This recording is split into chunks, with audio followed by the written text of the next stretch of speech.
Welcome back to 6 News at 6. Time to take a look at your weather. And today was the first in a string of very cold days that we are going to be talking about for the rest of this week. In fact, we started off at 24 this morning, but really when you factored in the winds this morning, it felt like it was in the teens, and that's exactly where we're headed again for tomorrow morning.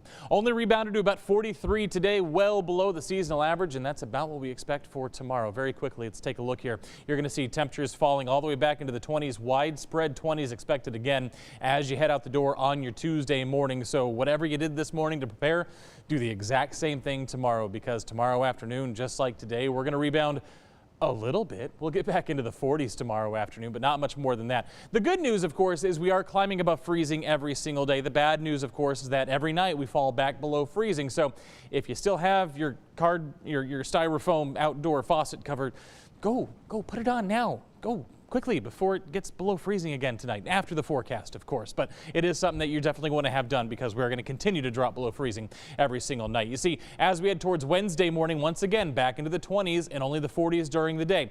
Thursday is a big question mark of a day, and that question mark is what type of precipitation we're going to get. We're going to talk all about that here in just a second, but just know 38 during the day. Yes, if we're above freezing, that should fall as rain, of course, but any deviation in that temperature change could impact what we see as we head through Thursday and, of course, into Thursday night into Friday morning as well. Now, by the time we get to Friday afternoon, we're going to start drying out. We're going to warm up above freezing, and we'll stay that way as we head into the upcoming weekend. But there's a few days there that we definitely need to talk about, and we need to talk about it because once again, we are dealing with what are we going to see questions, and we usually get these this time of year. So let's take a look here. So we're going to start our forecast model. This is forecast model number 1. This is the American model. We're going to start it at 6 p.m. Wednesday. With this particular model, for the most part, it's been going back and forth for the past 2 weeks. Are we going to see snow? Are we going to see rain? It has not been consistent.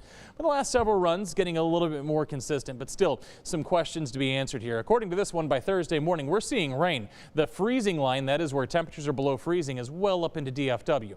Heading through Thursday afternoon, we keep with the rain, but notice what happens as we head towards Thursday night, Friday morning. This particular model wants to bring snow all the way into the I-35 corridor, and we see freezing rain there in that Waco area right along I-35, so that would spell some travel impacts, but then it's gone as we head towards about 10 o'clock Friday morning. So what are we looking at with this model? Well, we could see potentially upwards of about 2 to 3 inches of snow in some spots.